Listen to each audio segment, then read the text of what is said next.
All right, so today I got a little something different. I'm gonna video, um, just because the way this works, some of my days off are gonna have to be doing things other than working on this truck. So, still pretty informative. Some stuff that I'd probably like to watch, and so I'm gonna go ahead and throw it on the YouTube, and hope you enjoy. So, what we got going on today is, if you can see in the background there, I used to have a shelf there in the corner. Well, that is the shelf that was in the corner, and I've removed everything off of it. And what I'm gonna do is I'm gonna use the shelving to erect shelving on the back wall, right? And so it's all nice pressure treated lumber that I used to create these shelves, I don't know, 5 or 6 years ago. And instead of going out and buying a whole bunch of new lumber from the store, I'm gonna go ahead and repurpose that. I need the floor space because I found a lathe up northern Mississippi that I'm gonna run up within hopefully the next couple of days and go pick up. And before I go buy that and just clutter up my garage with it, I wanna go ahead and make some floor space. So I'm gonna knock this project out that I've been planning on for a little while now. And yeah, so here, I'll show you what I got going on.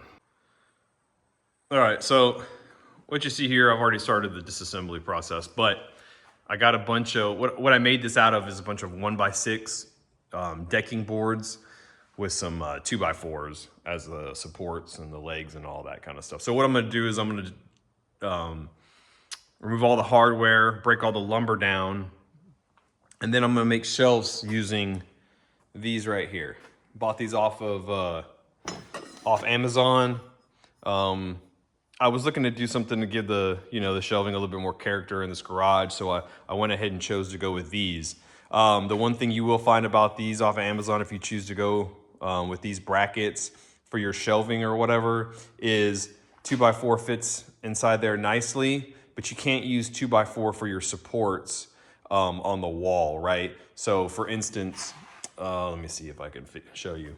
So on a 2x4 right here, this would be the 2x4. If you're using this for like the wall support, like if you were gonna sink this into the wall and then want to post your bracket off of it, if you can see, now this is horizontally, but they would obviously be mounted vertically. But anyways, as you can see, the bracket barely fits on the 2x4, right? So what I'm gonna do is I'm gonna use the 1x6 as my mounting surface, right? And then I'll have plenty of room, as you can tell, to run my 2x4. And so you'll have one of these on the bottom, one, flip it over, one will be at the top, and your 2x4 will be your support.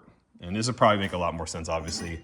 When I start knocking them out and getting them thrown up on the wall, you'll get to see what I'm talking about. But I just didn't want, it just looks cheap with the lips of this bracket hanging over the edge of the 2x4. So anyways, that's my plan. I plan to knock out the shelf all the way across the back wall. Probably gonna take me like, I don't know, 6 to 8 brackets I gotta make. And then I'm gonna throw some shelving up over the over this bench here. I'm not too sure if I'm gonna keep both of these benches or if I'm just gonna go down to one, but I definitely need to get some shelving above here so I can put my tool cases and various things. I need to get a lot of the stuff up off the ground, and I need to find a spot where I want to mount my power tools as well. Yeah, I need to find a spot for my power tools. I haven't really figured out how I want to do that. I don't know if I want to go buy another one of these kind of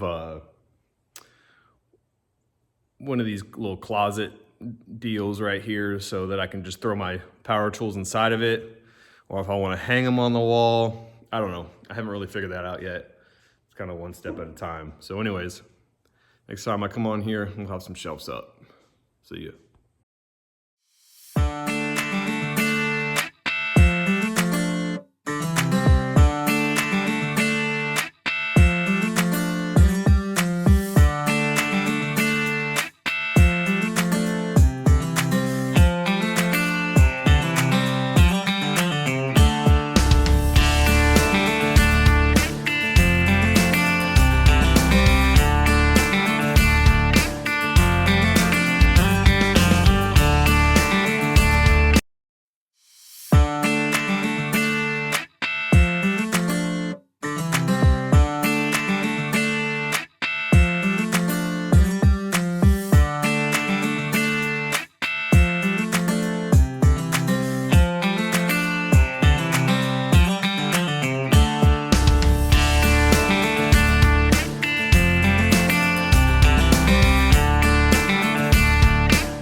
for you watching at home that plan on doing this yourself, if you like, you know, the design or whatever, and you're thinking about trying to do this at your house or whatever, I'll just kind of briefly run down what I got going on, right? So I've already made one, and I'll show you.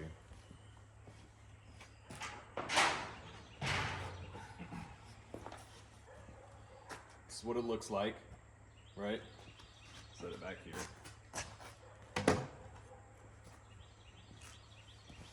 And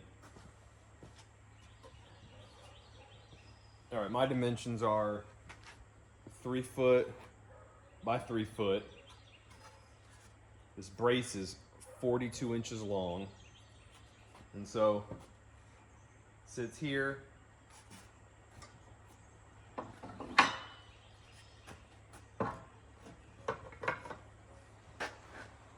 Set my bracket on the bottom. Screw everything in. Come back up to the top. Put my brace up at the top, and we're good to go. If you're gonna go with different dimensions, you don't need to do a whole bunch of math or anything like that. Just figure out. Typically, you just match your your rise and your run to the same dimension. So I needed 3 feet for the shelving on top, so I just matched it on the bottom, and then you just take a piece of string. You can just kind of eyeball it and shoot from, you know, give yourself a good 90 degree. That's what this sort, 45. Shoot you a run, take the top measurement, and then use that as your top run, right? And then all I did was put my bracket on the piece of wood to get my 45 out of it, marked it, and cut it. And so I just did that on both sides, and it should be pretty good. So anyways, hopefully that helps you along the way. Yeah, not a whole lot of math, because I don't math well, but it worked for me. So I'll continue on. All right, so I've got most of them hung up. I saved the last one just so I can kind of demonstrate on how I hung these in case you got any questions. Everything looks to be pretty level. Everything's going pretty good. So let me kind of just show you how I decided how high to put these shelves and kind of what I was going for. All right, so like I said before, I'm trying to get some floor space, and so I want to get these shelves up fairly high, right? But I also want to leave some room so that, you know, so I can fit several totes on top of these shelves when it's all said and done, right? So what I did was I took this tote, which is about an average size, and I just doubled it, right? So I measured it out. It was 16 inches, I want to say. Let me see real quick. Let's see. Yeah, well, it's about 14 inches, but I went ahead and added a couple inches just because you want to have some room to maneuver it around when you go put it up on the shelf, right? And so I gave me a couple inches and I just doubled it, right? So 16, double that is 32, okay? And so then all I did was I measured 32 from the ceiling down, and then I added 4 inches because that first lag that you see there is 4 inches down from the, it will be 4 inches down from the top of the shelf, right? So 32 plus 4, that's 37. So I'll show you what I did. I'll put up the stand or whatever, but basically just use a carpenter ruler here, threw it up there, measured my 37 inches, drew a dot, and pre-drilled a hole. But let me show you exactly how I did it.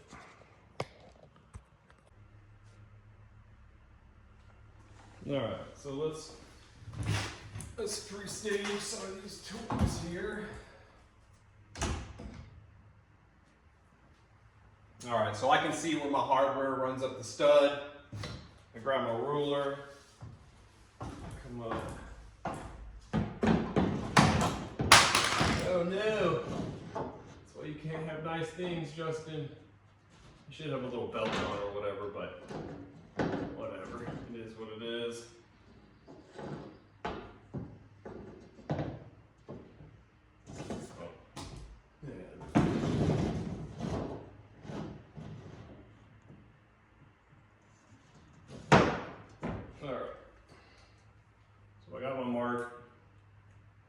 37.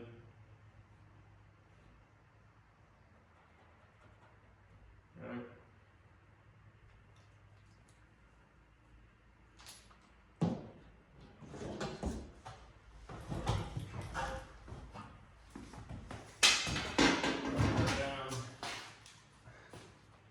Hopefully it didn't bend my fit, and I did. Well, that sucks.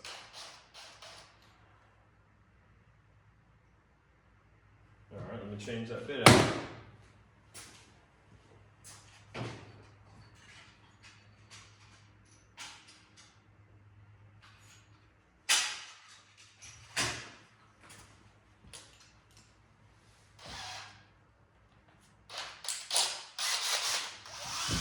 No. Good thing I didn't break the chuck. Alright, anyways. So, drill your pilot hole.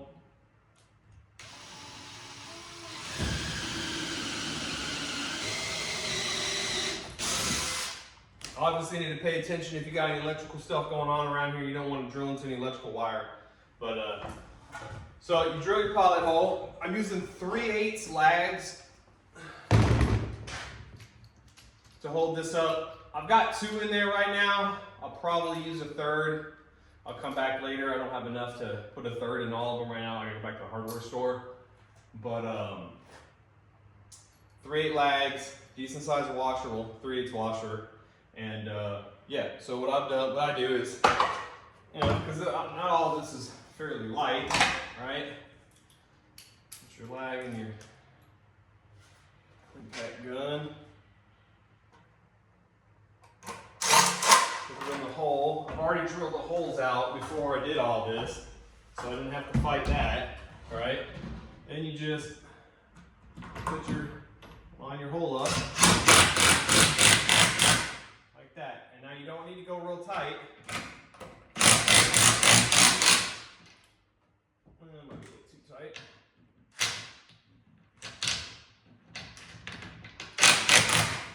All right, you want to leave a little bit of room. So this is what you do.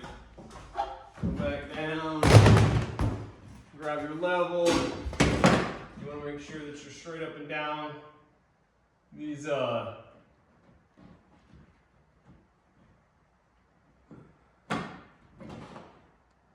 2x4s aren't always straight, so you kind of want to run it up and down. I'm not talking about the 6x6, I'm talking about the 2x4 behind the wall. They're not always straight, right? They don't always run straight down, so you want to get this thing as straight as possible, and hopefully you don't run into issues when you drill your second hole. So the hole is lined up. I come in here with my pen. I mark it where I want the hole, and then I just scoot it out of the way, right? Come back through here, grab your drill. Probably wise to have a carpenter belt or something so you don't gotta keep going up and down the ladder, but I don't really have one. I don't do that much carpentry work, so anyways, drill your hole.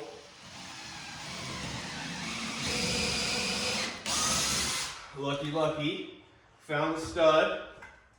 All right, drop this, and I'm gonna go ahead and put it down here, not on the ladder, so I'm gonna drop it again, like an idiot. And get my other lag. I already got it preset.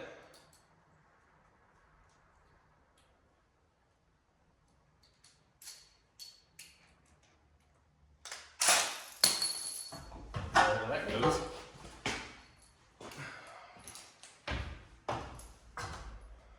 Bring it back over, look through the hole, line it up. All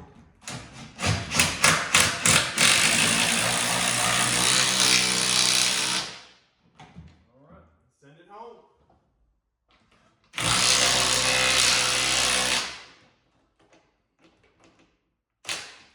There it is.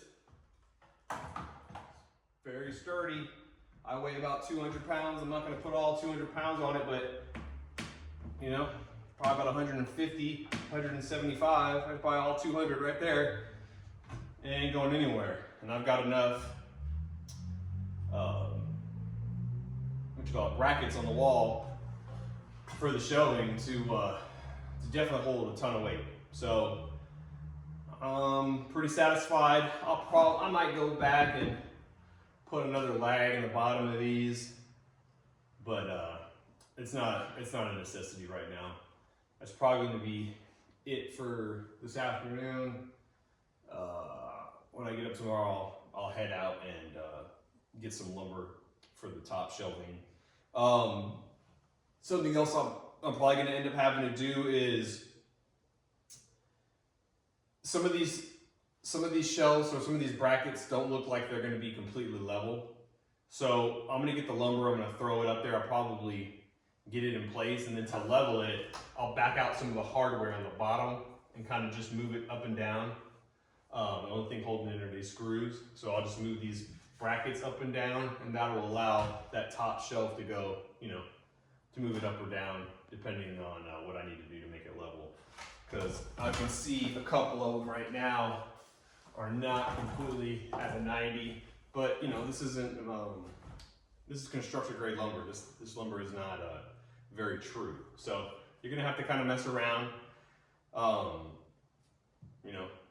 with what other application you have, but I think this is gonna turn out pretty good. This one is actually fairly level, but the first one all the way down at the end, I can tell you right now, is gonna need some love. So anyways, this is what we got going on. I think it's gonna turn out pretty good.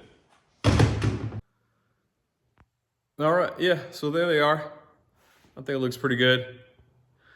Things you gotta pay attention to, right? If you got doors that need to swing open, you need to make sure that you're making clearance for all that type of stuff. See the breaker panel there. Got to be really careful when you're screwing hardware into the wall. You don't want to make sure you go through any of those, any of that conduit or wiring back behind that wall. That's, to be honest with you, some of the biggest causes for house fires and shop fires and whatever kind of building fires is people drilling through the wall into wiring, and then over time it grounds and you got yourself a nice little fire. But anyways, that'll be it for today. Tomorrow I'll start back up. I'm gonna go get some lumber, and then I'm gonna go get some, I'm not gonna make the brackets for the shelf over my bench here. I'm just gonna buy, a couple like metal brackets or whatever from Lowe's or Home Depot, whichever way I go. Yep, and so we'll pick it back up tomorrow. Peace. All right. So we're gonna wrap up this video. It's Sunday, several days after I started the shelving project, and as you can see in the back, I've got the shelves over my workbench completed, and there are my shelves in the back of the shop. I haven't gotten everything up there that I need to, but they're done. And so yeah, I'm gonna wrap it up with that. I got some bad news. I took the bike out, heading to watch the kid play soccer, and something popped, heard an exhaust leak, and come to find out, I had a head stud on my front cylinder, either broke free from the threads or it's backed itself out, and what I was hearing was an exhaust leak through the head gasket. So got me some work to do. I'm gonna have to probably pull that motor and see what the extent of the damage is. When I built the motor, I had one of the studs didn't want to torque all the way down, and it released itself. And so I've got a helicoil in one of the studs, but I don't think that's the one that just released. So hopefully what I can do is just pull the motor, check the threads if they are, break the motor down, get a new helicoil put in the case, and then try to torque her all down. I don't know if I'll do that, or, if I've got the engine torn down that far, I got multiple options. Um, Repair what I've got, get a new case, um, get a new motor. It's a stock case, but not a stock crank. So the cases are aluminum, you know, uh, 1990 casing, poured casing. So I don't know. It just happened. So it's kind of a brain scratcher, and I'm a little annoyed and frustrated. Like I said, I just got this bike up and running, and just putting in the break-in miles. So for something like that to happen on a brand new, freshly rebuilt motor it's kind of aggravating. But it is what it is. That's why I'm doing this. It's all part of the deal. So got to work to do now on the Harley. I still got my dyno, so I'm not without a bike, but obviously we'll load to be on the road on that one. Next week we're gonna start tearing into the leak on the F100 underneath the dash. We're gonna do the weld repair on that, weld repair on the floorboards, weld repair on the door. And so it'll probably be a couple weeks long episode where I'm tearing into that and getting everything welded back up. But we're not gonna stop working on the F100 just because the bike broke down. I got to back up, so at least until it sells, I've got it for sale, so I can start throw some of that money into this truck. But anyways, it's just a little bit about what I got going on. Everything else looks pretty good. I put up, got the old Glory flying, and Coast Guard. I was in the Coast Guard for 20 years and retired back in 2022. So that's a little background information on me. And then I got me a little Christian flag coming that's going to go right next to the Coast Guard flag. So we're making it. I also I ordered 4 cabinets that I'm gonna put on the wall, starting from the door, kind of working my way forward or whatever. And that way I can put all my power tools and get a little bit more organized that way. But we're making progress. 2 steps forward, 1 step back, but hey, we're making progress. So anyways, I'll catch y'all later. See you in the next video. Peace.